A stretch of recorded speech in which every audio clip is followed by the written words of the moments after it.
예, 시황맨의 주식 이야기 9월 3일 방송 시작하겠습니다.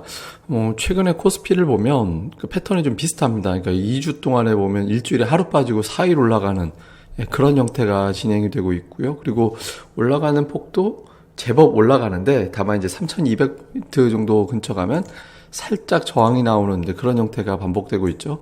어쨌든 결과적으로 보면 오늘도 증시가 이제 올라간 건데 재료로 놓고 보면 미증시가 강세를 보였고, 다음에 이제 방역 강화 같은 방역의 완화 이런 어떤 재료가 던져진 게 있었고, 또 애플카 같은 어떤 개별 종목의 이슈가 몇 개가 붙은 게 좀 있었잖아요. 이런 재료들이 어우러지면서 이제 강세를 보이는 이제 그런 형태를 좀 보였습니다.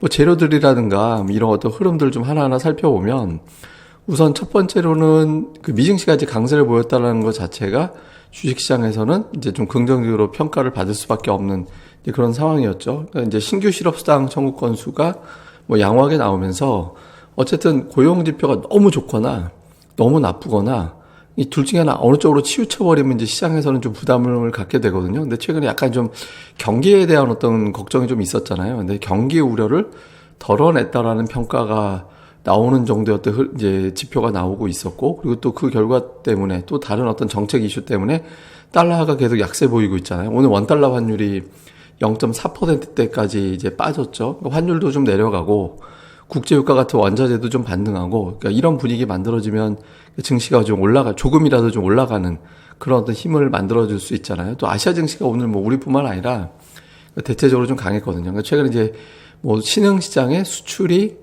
좀 피크아웃 된 것 같다. 막 이런 어떤 논란들이 좀 있었거든요. 경기 우려를 과도하게 할 필요는 없다. 그러니까 이런 어떤 정서가 나오면서 증시가 올라가는 그런 모습이 나왔고요. 그 다음에 또 하나는 이제 방역 완화 발표.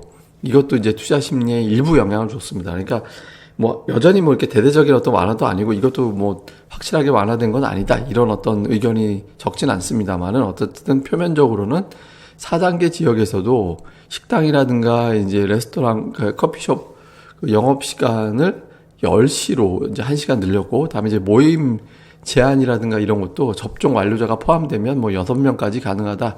이렇게 이제 확대한 걸로 이제 발표가 됐잖아요. 이거 갖고 뭐 경제가 활성화되거나 그렇게는 현실적으로 좀 어렵긴 한데, 일부에서 제기가 됐던, 그러니까 방역이 초장기화돼서 이 경기 내수시장 뭐 이런 걸 다 발목 잡을 수도 있다. 이런 어떤 우려가 좀 있었잖아요.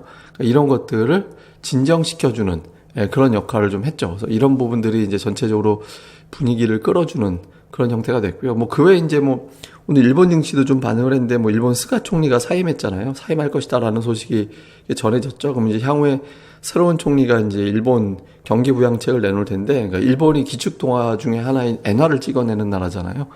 그러니까 기축통화 중에 하나가 공급량이 좀 늘어난다라는 것도 아무래도 이제 증시에서는 비교적 우호적으로 평가하는 재료거든요. 뭐 그게 결정적으로 호재였다 이렇게 볼 수는 없지만 어쨌든 이런 재료들이 더해지면서 이제 시장이 상승할 수 있는 그런 동력으로 작용했습니다. 그다음에 이제 수급에서는 이제 외국인들이 매수에 나섰죠. 뭐 전기전자, 의약품, 서비스, 철강, 운수 장비 이런 것들을 이제 매수를 했고, 특히 이제 전기전자 업종을 집중적으로 매수를 했거든요. 그러니까 전기전자 업종 제일 많이 매수했고, 그 다음에 이제 의약품 업종 매수했고, 그 다음에 이제 서비스 업종 매수를 했고, 그러니까 이런 종목군들 매수하는데 이게 다 대형주고 지수 영향을 줄 수 있는 종목들이잖아요. 예, 그리고 이제 삼성전자도 또 이제 최근에 삼성전자를 과연 연속 매수할까 이런 것도 의구심이 있었는데, 삼성전자에 대해서도 비교적 안정적인 수급을 좀 유지하고 있는 거에 가깝고, 또 어제 매도했던 뭐 삼성 SDI 매수, LG전자도 매수 이렇게 되면서 이제 주요 IT 시가총액 상위 종목들 대부분 다 매수하는 그런 모습을 보였거든요. 그리고 이제 기관은 의약품, 화학, 서비스 업종을 좀 매수를 했고, 그 다음에 이제 특징주를 보면, 오늘 지수가 이래서 올라갔겠구나라고 또 연상이 될 수 있는 게, 그 애플카 재료가 나왔잖아요. 그러면서 이제 LG전자라든가 LG이노텍 이런 이제 LG그룹주들이 이제 강세를 보였고, 그 다음에 이제 SK바이오사이언스도 올라가고, 또 크래프톤도 올라갔거든요. 근데 그 앞서 제가 외국인 기관 매수를 하면서 뭐 의약품, 그다음에 서비스 뭐 이런 쪽에 이제 순매수가 들어왔다라고 말씀드렸잖아요. 그러니까 이 두 종목에 좀 매수가 집중된 편이었는데, 그 SK 바이오사이언스하고 크래프톤 같은 경우는 뉴딜 펀드에 편입이 된다. 이런 어떤 소식이 전해졌잖아요. 그러니까 이렇게 되면서 이제 향후에 수급이 더 붙을 수 있다. 그러니까 이런 분석이 나오면서 두 종목에 이제 좀 강세를 보이는 그런 요인이 됐죠. 그다음에 이제 뭐 코스닥 같은 경우는 시가총액 상위 종목들이 좀 엇갈리는 그런 형태를 좀 보이긴 했는데, 뭐 올라가고 내려가고 이렇게 종목들이 좀 엇갈리긴 했는데, 그 에코프로비엠이 이제 또 대량으로 대기업의 주문을 받을 것 같다, 이런 어떤 분석의 어떤 이 강세를 보이고, 뭐 그다음에 시가총액이 또 12 정도 되는 리노공업도 올라가고, ST팜이라든가 위메이드라든가 이런 종목군들, 그러니까 지수에 어느 정도 영향을 줄 수 있는 종목군들이 이제 강세를 좀 보이면서 지수를 좀 커버하는, 그러니까 대형주들이 어정쩡하게 움직이는 거를 이런 종목들이 커버를 하면서 또 강세를 보이는 그런 형태를 보였습니다. 특히 이제 코스닥 같은 경우는 오늘까지 10일 연속 계속 올라갔거든요. 그러니까 작년도 그 7월에 11일 연속 올라간 적이 있었는데 그 이후에 최장이에요. 그래서 다음 주 월요일까지 올라가면 이제 그때하고 똑같이 되고, 제가 찾아본 거로는 최근 몇 년 이내 12일 연속 올라간 적은 없었던 것 같은데, 어쨌든 지금 연속적으로 올라가면서 계속해서 이제 흐름을 좀 이끌어가는, 이제 좋은 어떤 흐름을 가져가는 그런 형태가 되고 있습니다. 코스닥 종목 장세가 상당히 강하다, 이게 좀 특징이고요. 그다음에 전체로 보면 오늘 미국의 고용지표 나오잖아요. 그러니까 오늘 고용지표 나오고 오늘 저녁에 또 미국은 휴장이에요. 노동절 때문에 이제 휴장인데, 어쨌든 고용지표 결과에 따라서 이제 미증시가 좀 움직일 텐데, 현재로는 예상치가 비농업 일자리가 한 70만 건 정도 예상하고 있는데, 요거 비슷하게 나오는 게 제일 좋죠. 뭐 경기에 대한 또 우려가 만들어지거나 아니면은 이제 뭐 또 조기 긴축 이야기가 나오지 않을 정도의 무난한 어떤 수준은 예상치대로 나오는 거다. 그러니까 이런 어떤 이제 투자들의 평가, 이제 분석이 의견이 제일 많이 있거든요. 그래서 오늘 요거 이제 비슷하게 나오게 된다라면, 투자들은 경기는 지금 회복되고 있다. 회복되고 있는데 속도가 좀 둔해지는 거다. 근데 이제 그 회복되고 이제 속도가 둔해진다라는 거는 이제 그 경기가 나빠진다라는 의미를 얘기하는 게 아니라, 막 기저효과 때문에 쭉쭉 올라가다가 속도가 좀, 그 각도가 좀 완만해진다, 이런 거 얘기하는 거잖아요. 그러니까 지금은 실제로 뭐 기저효과 때문에도 그렇고 코로나 확산도 있고 해서 가파른 경기 회복세가 막 쭉쭉 이어지기는 현실적으로 좀 어렵잖아요. 그래서 이제 투자들이 희망하는 거는 증가폭은 좀 둔화돼도 경기가 회복되는 방향성은 유지가 되는 거. 그다음에 이제 연준이라든가 각국의 중앙은행 정책은 좀 완만하게 이제 좀 빼나가는 거, 이런 것들을 가장 원하고 있는 거죠. 그러니까 이런 어떤 흐름이 만들어지기 위해서 이제 경제지표, 미국의 이제 고용지표가 뒷받침해 줄 정도, 경기도 괜찮네, 그렇다고 뭐 부양책을 서두를 정도는 아니네, 그러니까 이 정도로 나와주는 게 이제 투자들한테는 가장 좀 희망적인 그런 형태가 되겠죠. 그리고 이제 근본적으로는 증시에 대한 어떤 전망을 좀 엇갈리잖아요. 뭐 좋다 나쁘다 엇갈리는데, 근데 경제 전체로만 놓고 보면 내년도에 전 세계 경제를 마이너스 성장으로 보는 경우는 거의 없거든요.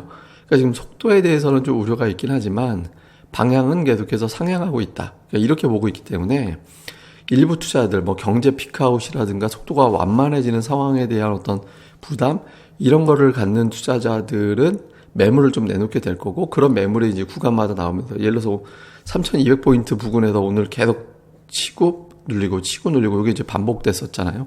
그러니까 이런 어떤 구간 나올 때마다 이런 어떤 매물이 좀 나오면서 좀 주춤거리는 그런 형태가 이제 나오겠죠. 그렇지만 이런 어떤 부담은 있긴 하겠지만, 앞서 제가 말씀드릴 때 방향은 계속 우상향일 가능성이 높다. 그러니까 속도가 둔해지는 거지 방향이 달라지는 건 아니다, 이런 어떤 의견들이 좀 많이 있기 때문에 경기에 대한 우려보다는 이제 매물 소화하면서 또 이제 또 재차 상승 시도하는 그런 형태가 될 가능성이 좀 더 높지 않나, 이렇게 보고 있습니다. 다만 이거는 우리가 예단하기는 어렵고, 결국 이제 외국인 수급을 보면서 판단해야 되는데, 다행스럽게도 8월에 대량 매도 이후에는 지금 최근 이번 주 들어서 어쨌든 매수 우위, 뭐 어제 이제 카카오뱅크 블록딜 물량을 감안을 해놓고 보고 있습니다만, 어쨌든 이제 매수 우위로 보여지긴 하잖아요. 특히 이제 시가총 1, 2위 종목에 대한 수급이 뭐 투자들이 심리적으로는 좀 쫓겨 있긴 하지만 좀 안정적인 어떤 흐름을 이번 주 들어서는 보이는 편이잖아요. 그래서 당장은 뭐 지수가 투자들이 불안해하는 감이 있기 때문에